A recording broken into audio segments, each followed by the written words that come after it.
kegiatan ini, tak lupa salawat dan salam marilah kita sampaikan kepada baginda Nabi kita, Nabi besar kita Muhammad SAW. Berikut yaitu susunan acara pada kegiatan ini.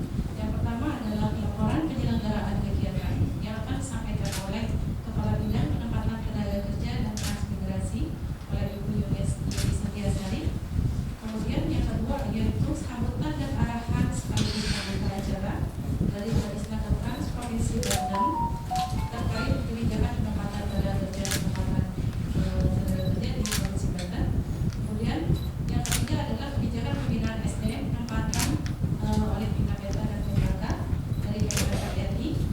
Yang keempat adalah teknis penempatan tenaga kerja dalam negeri. Kemudian yang kelima adalah penempatan dan perlindungan pekerja migran Indonesia.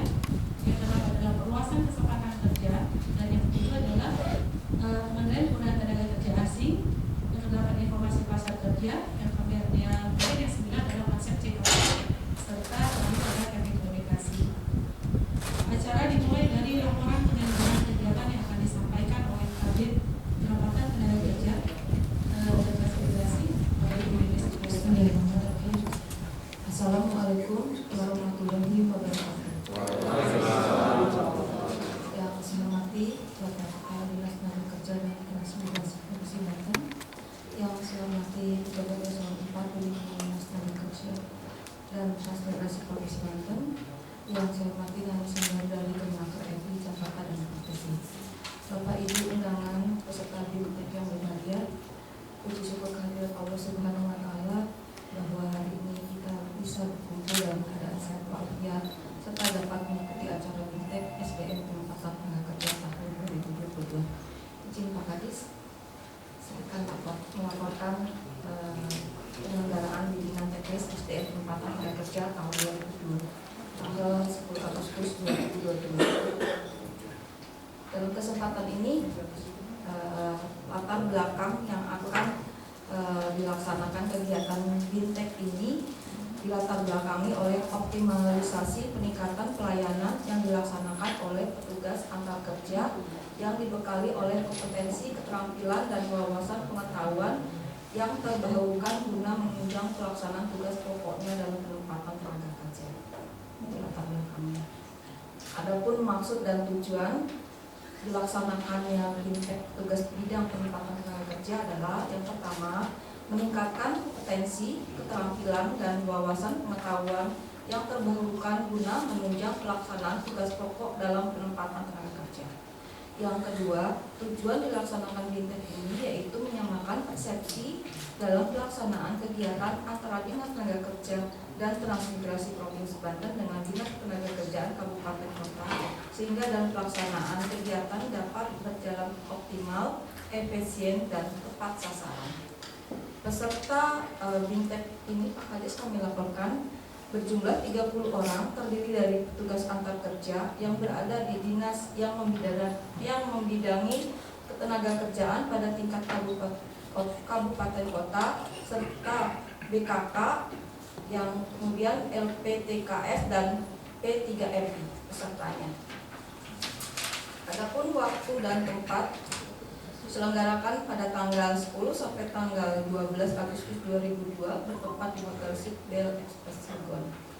Materi yang akan diberikan pada kegiatan ini yang pertama adalah kebijakan pembinaan SDM penempatan tenaga kerja, yang kedua penempatan tenaga kerja dalam negeri, yang ketiga penempatan dan perlindungan pekerja migran Indonesia, yang keempat perluasan kesempatan kerja, yang kelima pengendalian penggunaan tenaga kerja asing, yang keenam ekosistem digital tenaga kerjaan, kemudian yang ketujuh jaminan kehilangan pekerjaan, kedelapan pengantar kerja, 9 teknik pelayanan prima pada masyarakat, yang ke-10 teknik komunikasi. Sehingga diharapkan peserta BIMTEK ini memiliki kompetensi, keterampilan, dan wawasan pengetahuan yang terbarukan petugas antar kerja guna menunjang pelaksanaan tugas pokok dalam penempatan tenaga kerja. Demikian laporan ini Pak Kadis. Untuk selanjutnya berkenan kiranya Bapak Kepala Dinas Tenaga Kerja dan Transmigrasi Provinsi Banten untuk memberikan arahan sekaligus membuka resmi kegiatan. Teman-teman dari Provinsi Banten, Ibu Yuni, Pak Hadi dan Bapak, Syukur alhamdulillah kita sore ini bertemu, bersilaturahmi dan akan berdiskusi terkait dengan ketenaga kerjaan, khususnya penempatan tenaga kerja. Saya sedang menyampaikan ke teman-teman saya di Naker bahwa titik awal kita bertanggung jawab kepada ketenaga kerjaan itu adalah berawal dari penempatan. Setelah penempatan, kemudian bidang HI-nya masuk dengan perjanjian kerjanya yang bersama. Setelah itu bidang pelatihan dan produktivitasnya juga bisa intervensi.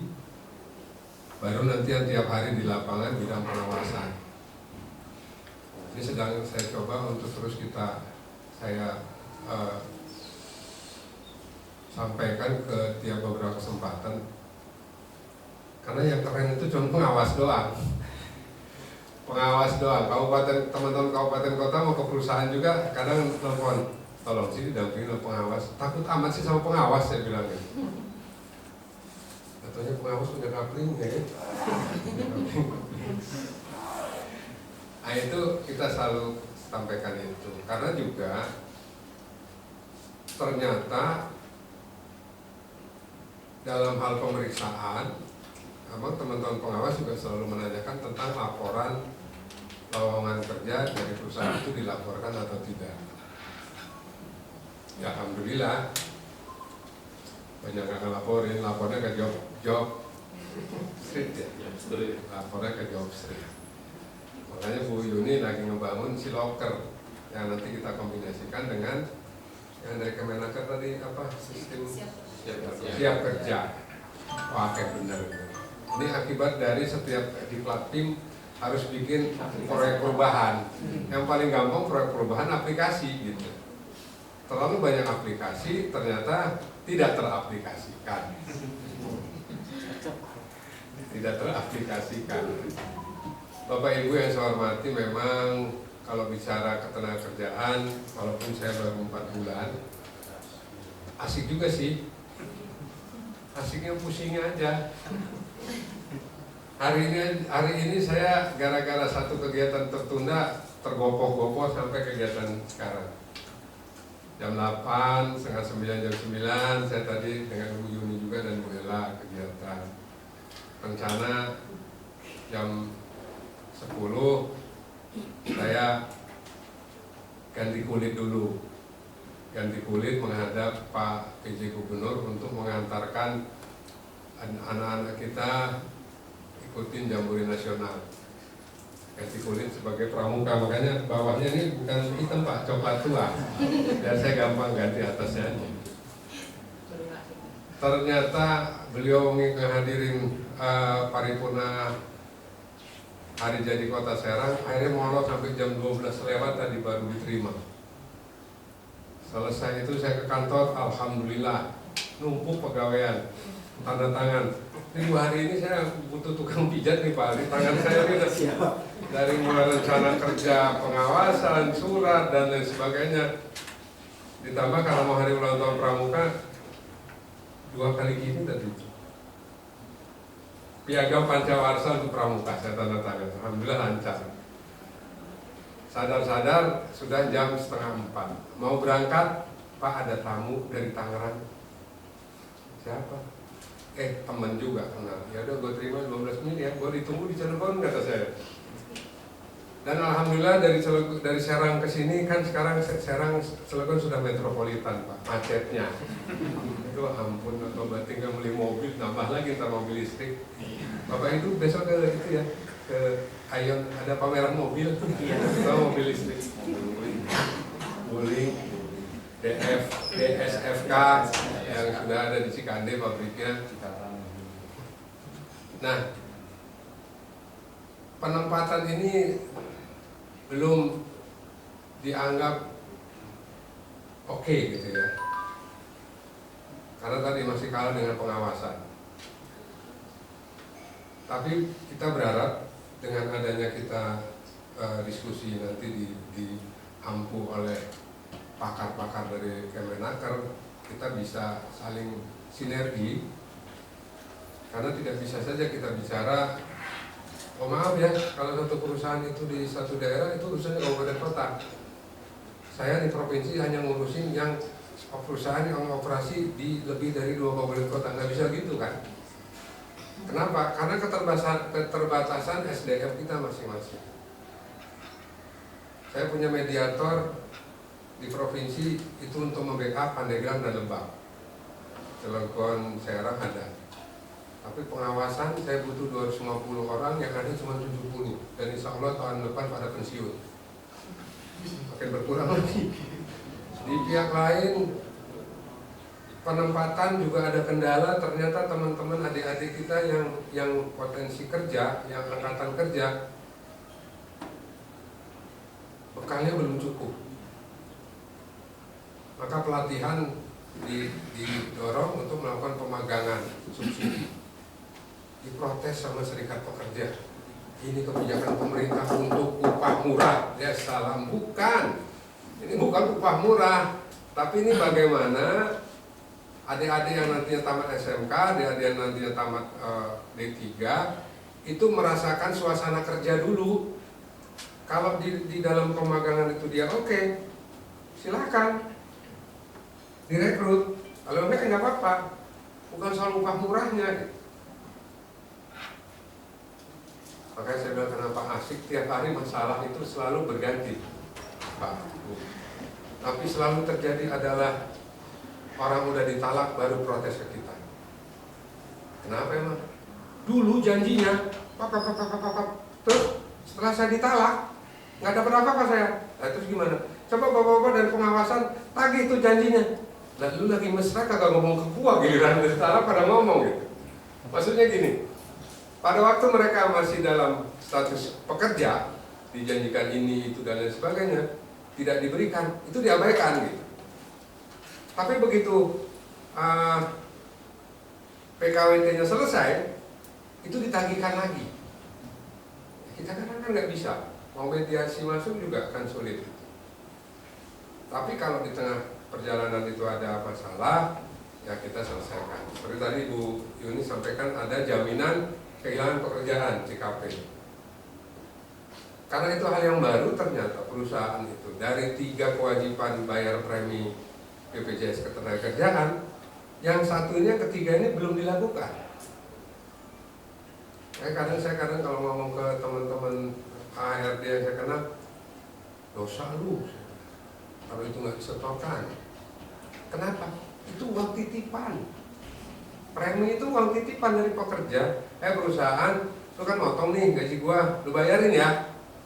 Sama dengan bapak ibu makan, kita makan di restoran, ada pajak hotel, restoran 10%. Itu titipan uang kita kepada pengusaha bayar ke Pemda. Korupsi juga katanya gitu kan. Nah, maksud saya hal-hal begitu memang kita harus pahami secara komprehensif. Karena tadi sementara yang saya lihat Punten masih ada, nah gua kan penempatan doang. Omong enggak, omong lantas. Apalagi gua AI kerjanya cuma setahun 2 kali. Kenapa gitu? Mede dan UMR. Kata pengawasan, nah kalau gitu gua paduga ada dong. Apa yang lu mau gua ada, karena di lapangan meriksa itu ngadunya ke pengawasan. Nah, jadi ini juga beberapa hal yang memang tahun ini karena pandeminya juga sudah mulai reda, walaupun masih ada loncatan sedikit. Anggaran kita di Pemda terutama di APBN juga agak sedikit mulai membaik lah, sehingga beberapa kegiatan kita difasilitasi. Hari ini aja kita difasilitasi oleh dana dekor ya dari kementerian. Yang Pak Ali dapat 250 miliar itu ya.